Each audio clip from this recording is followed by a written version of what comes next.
Thanks. Good evening. My name is Neely Goldberg. I'm founder of Brands Force, an enabling platform for grassroots organizations to generate mass conversations. And we're here with Foreign Deputy Minister Danny Ayalon. How would you like us to call you, Mr. Danny. Ayalon? No, please, Danny is fine. Okay, we're Danny. all friends on the website. We're all friends in life also. Please call me Danny. Okay, great. So, Danny, we're here with Geffen and Chaim, who are going to introduce themselves shortly. This is our third web conference that you are actually hosting, that the Ministry of Foreign Affairs is hosting with grassroots organizations and their representatives. It's been a very successful event so far, and now we're leveraging it, and we brought you into the picture. So you have a lot on your shoulders, right? Thank you. I'll try to meet the challenge, and I'm looking forward to a very, very good session, which will be both effective, informative, and hopefully enjoyable as well. Okay, so first of all, before we have fun, guys, anyone who's online and watching us, you can post your questions either on Twitter, on Israel's account on Twitter, as well as on our Facebook pages. So just go ahead. Let's start off with Chaim. How about introducing yourself? If I can just say, Awesome. okay, first of all, I want to thank very much our very excellent professional Nili and our two great volunteers, Chaim and Geffen, and now they will introduce themselves. Okay, so shut up. Okay, I'm Chaim. I'm the initiator of the Israel Web Diplomats, and it's a grassroots organization that connected with large pro-Israel organizations like Stand With Us and the World Jewish Congress. And the goal of the organization is to coordinate passionate Israeli advocates around the world who are online, bless you, Thank you. to defend Israel and share a positive message about the value that Israel offers to the world. Okay, my name is Geffen Luz. Firstly, I'm here as an active member of the Flotilla Gaza group on Facebook. It has been one of the biggest and fastest group on Facebook. By only 1 week, they gathered more than 150,000 members, and now the number has doubled, and it's still very active. And also, I've been initiated a grass group in the Hebrew U. Students volunteer for Hasbara for Israel. So, Thank you. Wonderful. Okay, guys. You know what? Before we start off with questions and warm-ups, we talked about it earlier about the vision of online diplomacy and how Israel is taking a very active lead in this game in comparison to any other country. I mean, we're out there with Israel and Canada. Is that what you told me beforehand? Well, first of all, Nili, I want to thank you for mentioning that and for helping us to be one of the top three countries, or one of the top of the three foreign ministries who excel in online diplomacy. I think we realize the power of the web, we realize the democratization in the web, and we understand that this is not only a very innovative and a new platform, this may be the only platform as we look into the future. So it's very important for us to be right there in this cutting-edge technology, in this cutting-edge practice. And for us, being able to connect to the grassroots, filters of anyone, of media or others, is the best thing, because I believe that people all over the globe, no matter who they are, Jews or non-Jews, Christians, Muslim, whatever, if they will be introduced to Israel, if they can look at Israel with clear eyes, without any filters in between, that some of them are very obviously trying to detract and defame us, then I believe they will see the attractions in the country, the beauty of the country and its people, and the importance of Israel and what it does in order to help the world community, whether we are the first ones to go into areas of distress, Haiti or other areas, or whether we are here working very hard to have a better medicine for everybody, have better food, kinds of innovations that start in Israel. The fact that we have per capita the most Nobel Prize winners, 5 Israeli Nobel Prize winners. I think it's a testament of the dedication of Israel and Jewish people, not just to knowledge and better our lives, but to do it for the entire world community and to share. We have a very strong division in the foreign ministry called Mashal, International Division, which is where we share and we connect with countries, more than 120 countries, to really cooperate with them on technology, whether it's bettering agriculture or healthcare or anything that you can just think. This is the true Israel. And we also try very hard, it doesn't always manifest itself in great success in the traditional media, but we try to define Israel by its own characteristics and not to define it by the conflict. Our detractors are trying to define us only through the conflict and defame us. So I think it's very important to really use this very, very beautiful tool that we have, that we use right now. And our mission, Nili, as you said, is really just availability of facts, to make sure all the facts are known in the most objective way to everyone, and then the dissemination of our message. And the most important thing is integrating our efforts with all our friends and supporters on the web in an ongoing engagement, since they are the real force multipliers. They are the ones who really are there, and once they know the information, I think they can do wonders. Mm-hmm. Okay, well, I'm going to hold my breath because I'd actually like to talk with you for 30 minutes without taking from anyone in the world, but that's not our purpose. So hopefully I'll be able to grab a few minutes of your time later on. Okay. How about we start with you, Chaim? As Chaim is in charge of our tipping onto the Twitter account and seeing what questions we've been having there, I've just been taking a peek while you've been talking, and it's actually going quite crazy there. So we're going to start counting how many questions and how many comments have been there. But let's go. Chaim. And be rough. Okay. Make it interesting, yeah. What are your main concerns? This comes from Y. Marcus. He sent it to the Israel MFA Twitter account. What are your main concerns about Israel becoming a binational state and Gaza a uninational state? Well, certainly it's a concern in the theoretical, in the conceptual, because Israel is not a binational state. Israel belongs to the Jewish people, has always been Jewish throughout history. The fact that we were not always the masters of our land is also because of occupations and other trials and tribulations that we have had to endure over the centuries and millennia. But a binational state is now de facto an obsolete term in the international diplomacy, because we have now the experience that all those binational or multinational states have all ended in a fiasco. Just for a few examples, we have the Soviet Union, the breakup of the Soviet Union to the 15 republics. We have the break of Yugoslavia, which was very, very bloody.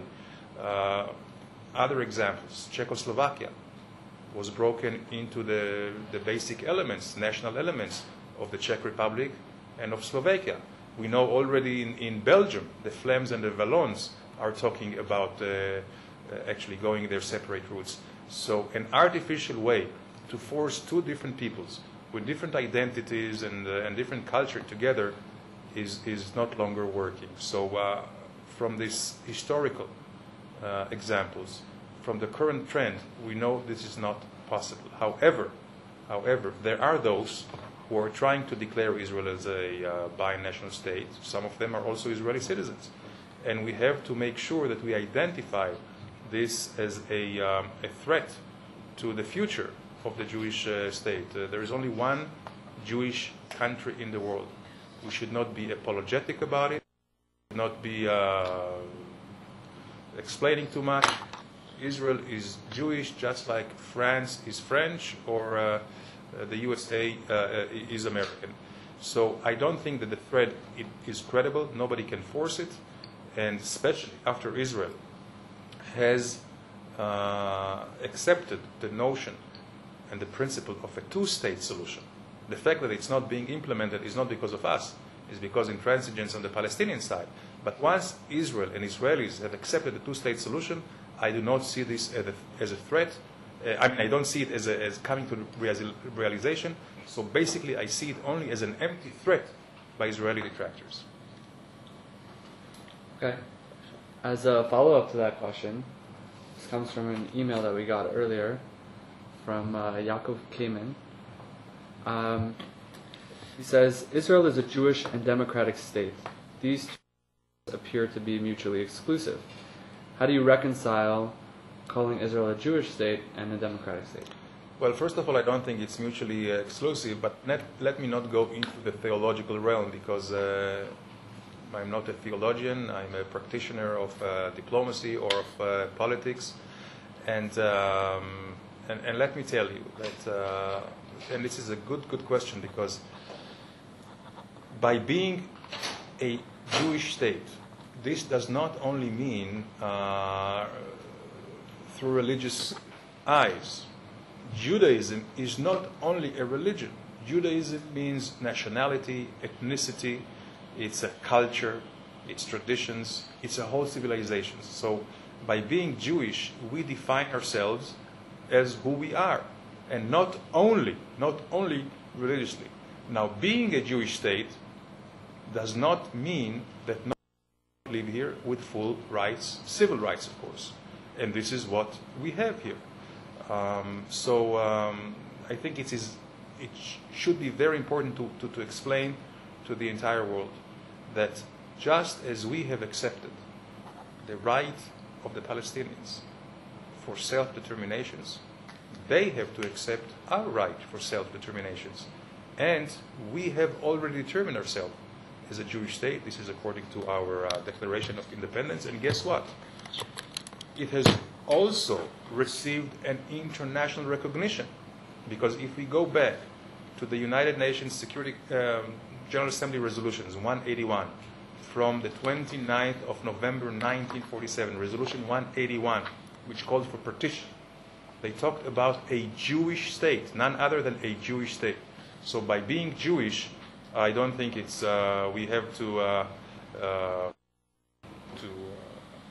attach it only to religion or religious connotations, but it's, as I said, it's a whole identity, it's a whole nationality, and we are proud of it, and we will keep Israel as a Jewish state. Well, following up on that, which is very interesting, I think what a lot of our viewers here and a lot of our participants with this huge web conference are actually asking is how they can practice what you're actually preaching. So Geffen just found a great question from Nancy from Florida. Okay, she's asking, all of us wants to be a better web educate. What would be your tip for us? Taking all that information you just provided us, all these pro-Israelis worldwide just want to know how they can leverage that into their salons, into their communications, either online, offline. Well, that's a very great question, because it comes right into the root of what we're trying to do here. And really, as I said, once the facts are known and we're all on message, I think it should be fairly easy. Truly, we do have an uphill battle here. An uphill battle for, not Hasbara, for our own reputation. Why? Because there are those who try to defame and condemn us. And unfortunately, they outnumber us. You know, if you look at 22 Arab League countries, which are part of 57 Organization of Islamic Countries, and they are part of what used to be the non-aligned, but the developing countries. You have already 118 countries which they vote as a rubber stamp to what the Palestinians or Arabs want. So we have here, we are really here, it's a few against many. However, if we use mass media this fast media, I think then we can kind of level the playing fields. And if you in Miami and everyone else here connect to 10, 100, 1,000, whatever, and they connect to others, I think then we can make sure that our message and that the true facts are being known. So I think it's very important for all of us to be logged in to the information.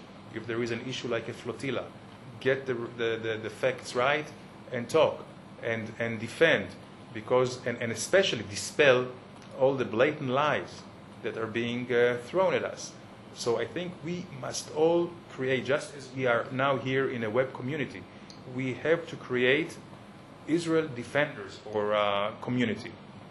All those who are engaged, all those who are interested, who care, and I'm sure once we have a network like that, many, many more will find it as their home, many more will join, and it will be an accelerating pace of more and more people that join us, and then I think we can be equal to those who detract us in terms of quality and also quantity. Okay. I see we have a stream of questions coming in from JSS News, so how about we take one of them? Chaim, would you like to pick? Something that will be helpful for all the Israeli Hasbara advocates out there, something that we can all benefit and have as a takeaway?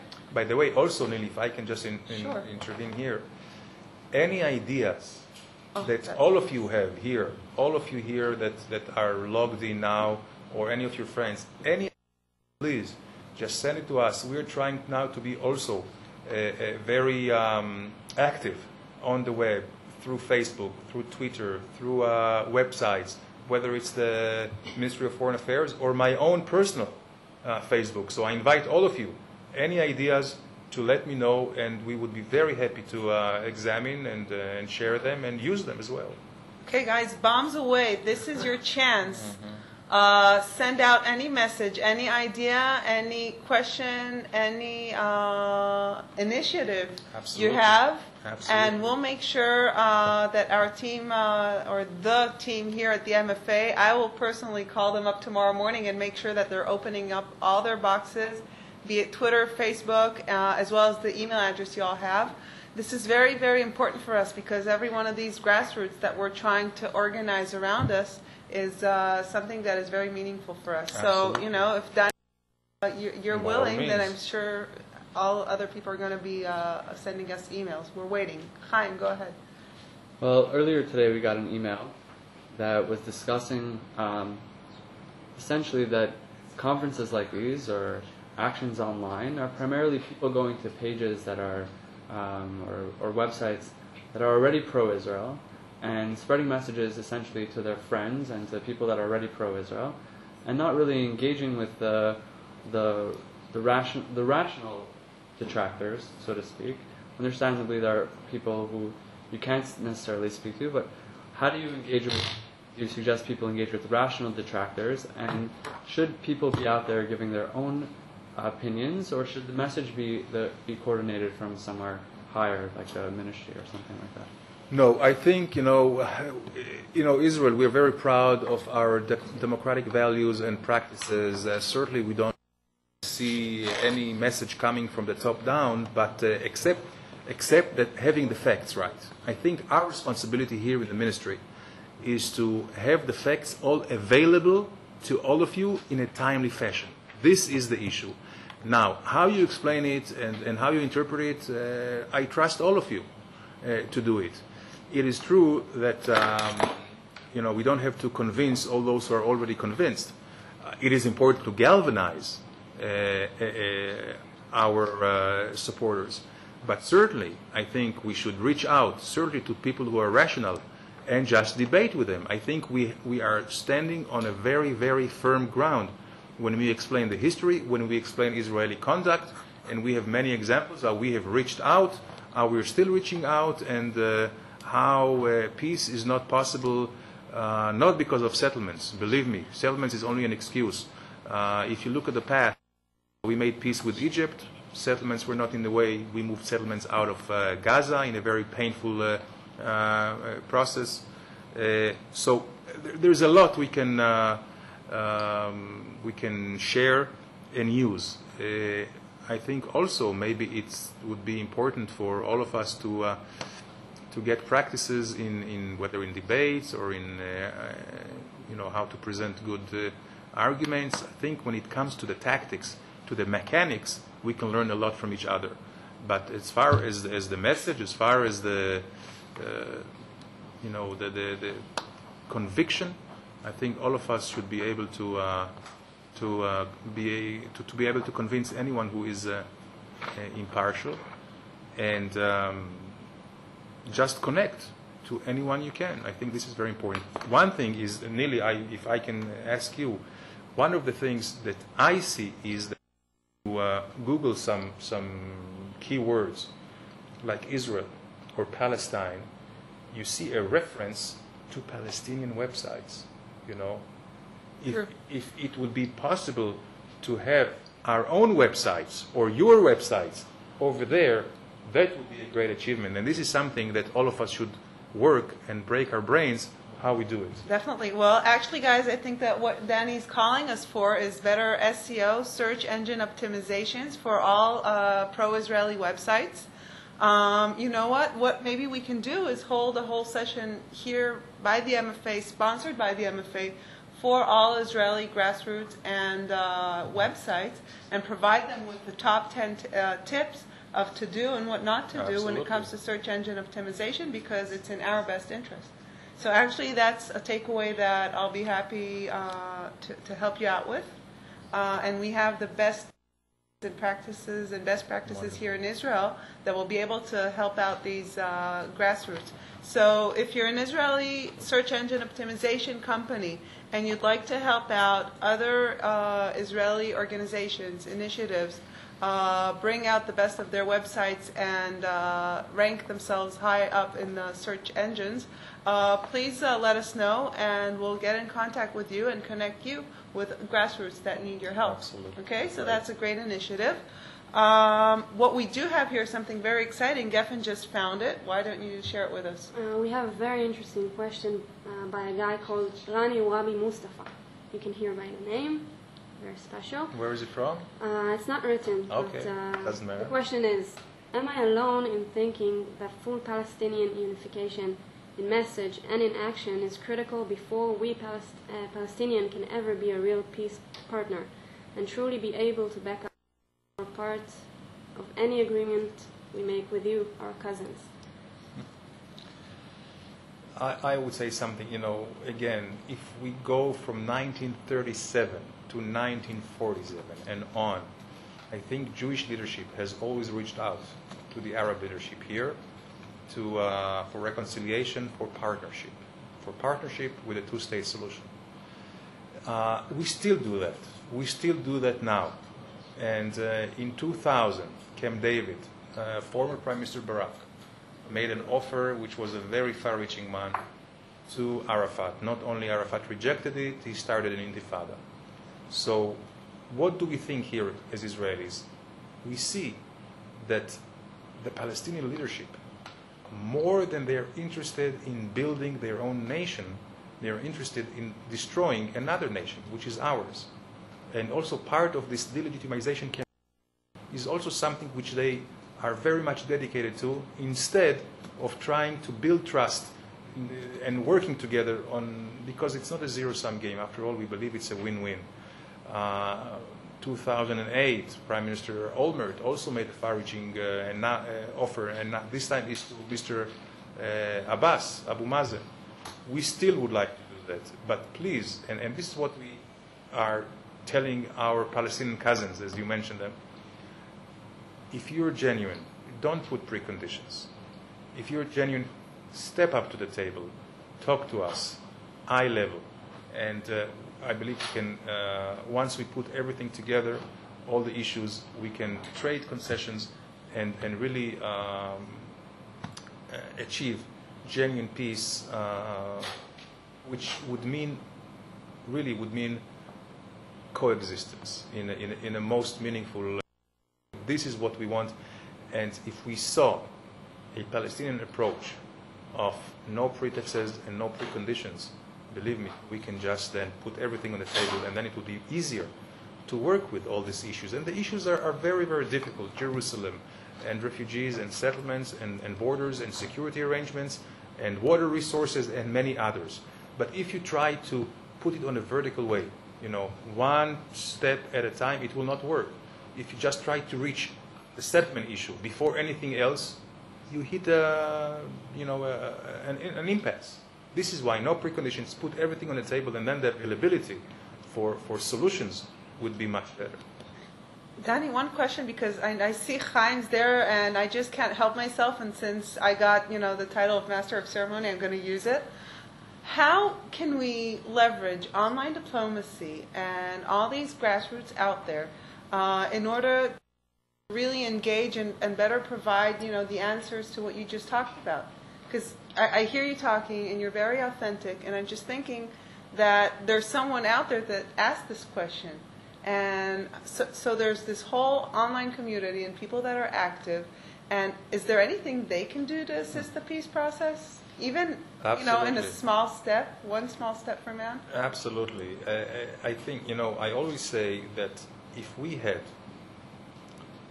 in the Palestinian camp organizations, civil society organizations, like, we have Peace Now, we have, Justice Now, we have so many. I wish which are criticizing our own government, which is fine.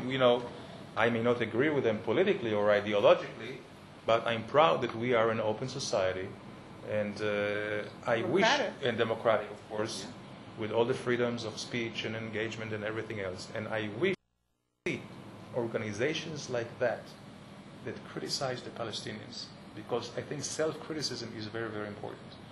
And so far as there is not self-criticism and soul-searching in the other side, it's very, very difficult. So here again, I think our community here on the web can try and reach out to grassroots Palestinians and talk to them and raise these issues. I think we also, all of us, should be very much versed with our own history and the facts on the ground. It's also very important. So I think maybe we should do events like this more often.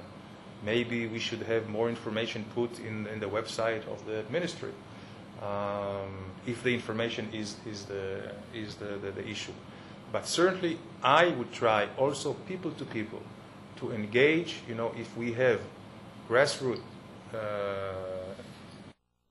Israelis or Israeli friends, connect with Muslims, moderate ones, because those who are like Hamas or Hezbollah or Al-Qaeda, there is no point in wasting any time on them. For them, it's do or die. They will not be convinced. They get their direction supposedly straight from Allah. They will attack us not because of our policies, but because of who we are, what we represent. I mean, generically as the Western civilizations. But there is a lot of middle ground, all this silent majority. I think here, if we connect to them and try to reason with them, I think that would be an important first step. Okay. We have a very few minutes left, so how about we go for rapid-fire questions, rapid-fire answers? Okay. Go ahead, Chaim. I'm sorry we held you back beforehand. I was just curious. It's okay. You mentioned the JSS before, coming out of France. They have a lot of questions. A lot of them are political. Let me see one that I can ask. I can ask one. You can ask anyone. Okay, Go ahead. there's Any a question. Are the sanctions against Iran working effectively or not? Well, the jury here is still out. They hurt economically the first time that the Ayatollah's regime understand that that they are paying a price. Until the sanctions, they did not pay a price. But it's not enough, because the sanctions are put there for results, and the results will be once they stop their ongoing illegal program. This has not happened. So I believe that in a few weeks' time, by the end of the year for sure, we will all have internationally make an assessment, and if we see that there is no change in their conduct on the nuclear issues, then we can ratchet up the pressure. There are many more tools in the diplomatic and the economic toolboxes that can convey to the Iranian regime be worthwhile for them to continue. Okay. Chaim, anything? We have 2-3 minutes of Danny's time. This comes from JSS News. He asks, I'm a supporter of Israel from Tunisia. When will you launch an international TV station like France has, France 24, particularly one in Arabic? Well, thank you very much. We are thinking about it very much. We have now, I hope, a channel dedicated for Arab news. For Arab channel, 24 hours a day. It's a matter of budgets, it's a matter of organization, but it's a very good point. And we should, if it was my decision, we would have done it yesterday. But I hope very, very soon. Thank you very much for great. What I did notice is that you have activities on Facebook in Arabic, I think. Is that correct? Yes, I'm absolutely. not fluent in Arabic, but as I noticed. Absolutely. And again, I think if we connect without the filters of leadership in the Arab Muslim world, without the filters of media and other things, I think as human beings, we can really relate to our neighbors, cousins, friends, and they can relate to us. And I believe that could be really peace should be homegrown. And that's why I don't believe in all kinds of international initiatives. It has to be homegrown and grassroots, of course, people to people is very helpful. Okay. Anything that is burning and you'd like to ask, or are we going to have Danny state his mission and send us off? Well, earlier today there was a conference here called Israel's Upcoming Public Diplomacy Challenges. And you opened the conference, and I wanted to know if we could hear a quick idea of what the mission is for the future from that conference. Well, the mission is to win this battle. We have won many battles. If you look at our enemies, they tried to take us on militarily, and they couldn't. They tried to take us on economically, and they couldn't. We're very proud of our economy, members of the OECD, so on and so forth. They tried to take us on with terror, and they couldn't. By the way, the fence, the anti-terror fence, is very much working to deter terrorism. And now they are attacking us diplomatically and through legal lawfare. Once we understand that, I think we are halfway towards the solution.